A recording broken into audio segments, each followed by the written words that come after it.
Hello everybody and welcome back to the Fortress of Solitude. Today we're going to be checking out Green Lantern issues 8, 9 and 10 by Jeremy Adams, Ron Mars, Sam Humphries, Zermanico, Amanke Nalhulpan, Dan Eaglesham, Yasmin Flores Montanes and Kevin Maguire. Adams continues the great story building he did in the last issue as we learn what happened to Odom, the Blue Lantern Razor's power battery planet, and how it was completely destroyed and set on by pirates, with only him seemingly escaping. Hal tries to sort out his new ring and why it won't let him leave the atmosphere as well, and it leads to Adams finally confronting the Hal-Carol relationship status, as Carol arrives at Hal's trailer to find what the hell happened with Sinestro, only to find that Hal is deciding if he should leave Earth. It's a great little scene since the dynamic has kind of shifted, whereas Hal is finally starting to get over Carol now that she's with Nathan and kind of moved on with her life, and he understands why. But Carol also kind of isn't over Hal, and she's kind of regretting things she's done in her life. At least that's how I read the scene, because it's all done without any dialogue and it's beautifully painted by Zermanico. Since he can't figure out why the ring won't let him leave, Hal turns to Madame Xanadu for help. Turns out as well, Sinestro came to Xanadu months ago for a way off Earth, and when she couldn't help him either, she also found out that there were powerful magics at work at blockading the planet. Xanadu does reveal to Hal that he needs to seek out the Green,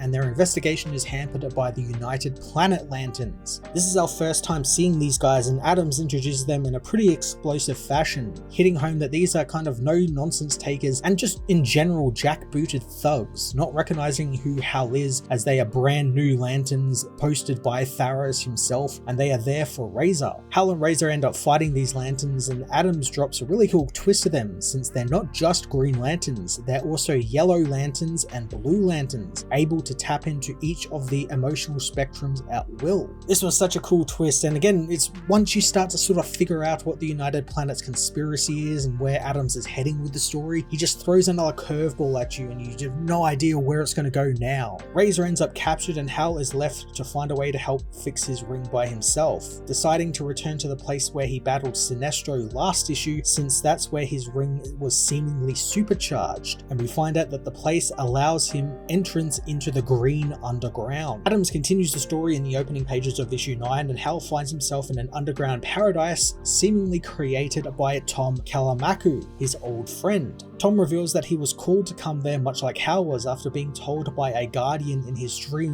that he has been chosen to be the last of the new Guardians. With a lantern like Hal there now, Tom can finally unlock the secrets that the Green was guarding, and that is an Owen power battery nestled deep within the Earth. Adams flexes all his story muscles here as it's revealed that this power battery has been on Earth for a while now, and it's why the Manhunter armor that Hal fought in issue 1 came online and activated, and why he couldn't leave Earth, since the ring was tied to the battery and his power would fade the further he got away from it. I really love when writers do this, when they have like little things that pay off in like 10 or so issues. Joshua Williamson did this recently with his Superman stories, where he had little things dotted around in those first couple of issues that then got paid off in like issues 11 and 12. And this is exactly what Adams is doing here. He's just paying stuff off that he set up really early on in the run, and it just feels so satisfying knowing that I can like cite that and be like, hey, I remember that. That's so cool that he's tying it back and that he remembered himself. The reveals don't stop there, as Tom also tells Hal that the ring he was wearing was just a construct, and thanks to the battery activating, he now has access to a proper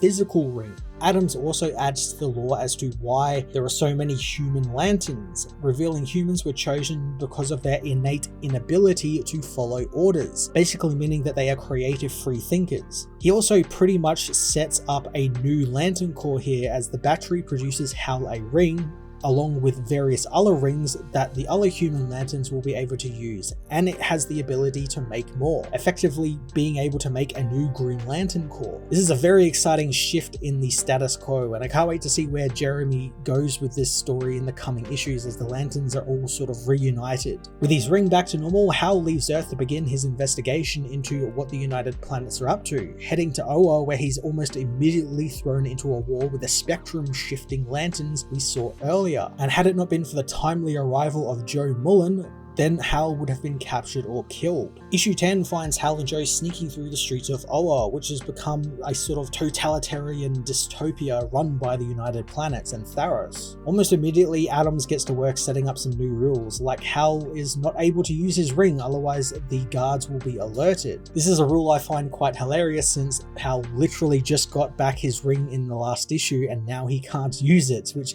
must be super frustrating for him. Hal is taken to the resistance Joe is running, finding friends like 2-6 and Salak, as well as the rather emotional Kyle Raina, who is having a lot of trouble thanks to the emotional spectrum being all out of whack. Adams also finally gets into the bones of the story as Joe reveals that the veteran Lanterns who were sent far off by the United Planets are all seemingly being killed off and replaced with inexperienced, violent Lanterns that are able to use various emotional spectrum colors. Adams gets a little bit into Hal's character this issue as he's told that Tharos is behind this, but Hal isn't really so sure, wanting to see some sort of proof that this is the case because this is very unlike the person he knew or who he knew when he was with him on Sinestro's planet. Joe doesn't have all the proof, but she does show him the Source Lantern, a giant orb made up of the various emotional spectrums, and one Tharos and his Ring Hunters, a new type of manhunter made specifically for, as you guessed it, hunting people with lantern rings, have been testing with. Adams drops some neat hints that maybe, just maybe, Tharos isn't who he says he is, as he can seemingly change the emotional spectrum in those he touches, and it looks like he's trying to collect all of the different spectrums since he tries to take the orange lantern this time but can't quite get it to work as well as the other lanterns that he has. My theory is that Tharos isn't actually Tharos at all, but someone else masquerading as him, and that's really just based on when we were first introduced to him in Action Comics. He was a bit of a coward, kowtowing to Mongol in fear that he would be killed by the despot, and that's the sort of way he's been since then, since all the little things we've seen, and until we got to this series where suddenly he's a little bit different and he's starting to get more power and everything. So I could definitely see this being someone masquerading as him, or maybe his power has gone to his head finally and he's like snapped and he's just gone insane. Hal and Joe try to find some more evidence and go on a rescue mission and breach the science cells to get Kelly Quintella, the Teen Lantern, a character I've not seen in a hot minute. I can't remember the last time I saw the Teen Lantern. She was with Joe, I believe, and that was just such a long time ago. Real happy that Adams is using every single human lantern he can, and between the main book and the backups in these issues, they are all getting a big part to play in the story, and a part that matters as well, as Kelly is being used as a guinea pig of sorts, probably because she can manifest the green power, and they want to try and replicate that in some sort of way. Seeing this causes Hal to break from hiding and use his ring to help the girl, and in turn gain the ire of the Ring Hunters. His escape with Kelly allows him to also free Razor from the science cells and even capture one of Tharos' lanterns, who, as by the end of the issue, they try to interrogate for answers as to what is really happening. Now, the stories don't stop there, as across these 3 books, Adams is joined by other fantastic writers, the first being Ron Marz, who tells the story of Kyle Raina, who regales someone with the story of one of his first outings as a Green Lantern, where he had to battle a robot being piloted by an alien slug. As the story goes on, it's revealed that Kyle is talking to his long-dead girlfriend Alex, who he's made as a construct, and it's honestly kind of sad because this construct can't obviously talk back to him, so he's just kind of talking to a still image more or less and kind of pouring his heart out to this still image, and it's a lovely little character piece from Ron, who helped create the character, so it's great to see him sort of return to this well and sort of add a little bit more to Kyle, who hasn't been around all that much. We haven't really seen him take center stage like this in a long while, so it's really great to see him sort of step up and actually get some proper character work done.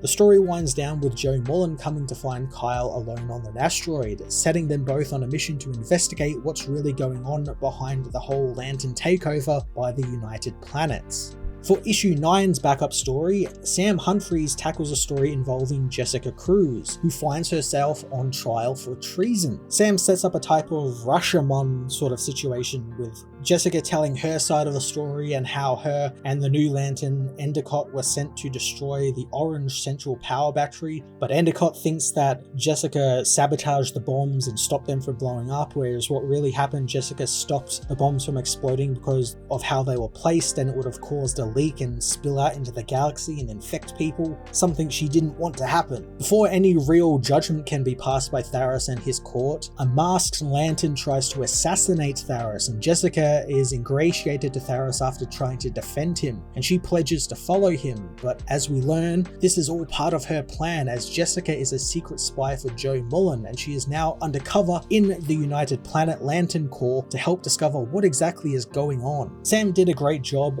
of tying this into Ron's story from issue 8, and what I really like was his work with Jessica, who's given a quick recap on who she is and how she suffered from PTSD that prevented her from leaving her house for a long time, and how becoming a lantern helped treat her for that. And it also cites how she's kind of perfect for this role as sort of an undercover spy, since everyone always underestimates her thanks to her past problems, and Sam writes Jessica in a way where she recognizes that and uses it to her advantage. So I'm looking forward to seeing more of Jessica's story, and hopefully Sam gets to write more of her story in the coming issues because he really gets that character. For the 10th issue backup, Jeremy Adams steps in on the backup as the House of Brainiac tie-ins begin, picking up Guy Gardner's mission to find and capture Lobo, which we saw back in issue 7. With a little help from Booster Gold, Guy is able to track down the main man to Valax 4, where an intergalactic wrestling match is about to happen as the planet undergoes its own apocalypse.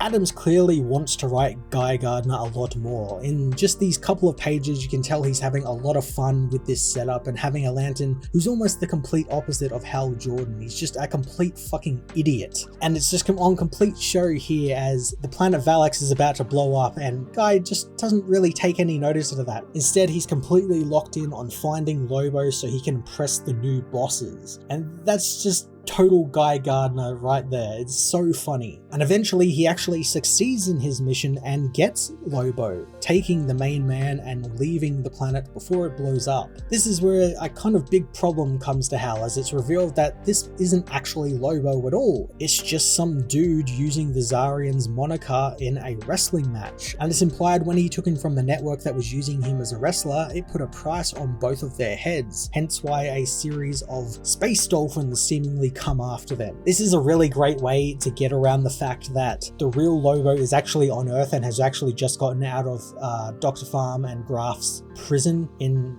Superman issue 12. So it's a great way to have their cake and eat it too, and have like a Lobo and Guy Gardner team up here. And I like that Adams was very well aware of that, because there was a moment there where I'm thinking, how can this be Lobo? This can't be Lobo. He's still on Earth. So I like that they sort of rounded that out straight away really quickly. And I'm really intrigued to see where this story goes, because it's a lot funnier than I thought it was going to be. I know with Guy getting involved it was going to be kind of funny because he's a real dope, but it's a lot more funnier than I was led to believe, especially tying into an event like House of Brainiac, since that first issue was really quite serious and had like proper stakes and everything. So to have this kind of funny backup story is really quite cool, and it brings a lot of levity to an otherwise serious and action heavy event. Green Lantern issues 8, 9 and 10 really blew the lid off the story and where it can go from here, hammering down a lot of the plot points that Adams and other writers have been cooking since way back in issue 1, connecting it all together in some smart and really fun ways that give all of Earth's lanterns an important part to play in the story in some way. On top of that, Adams also ties the story back into the House of Brainiac Superman event that's running at the moment, adding in some really fun humor into a straight down the line summer event. I'm going to give these issues a 9 out of 10, so definitely check them out, and check out House of Brainiac if you haven't been checking it out. Issue 2 is out this week, so keep an eye on my channel here for the review.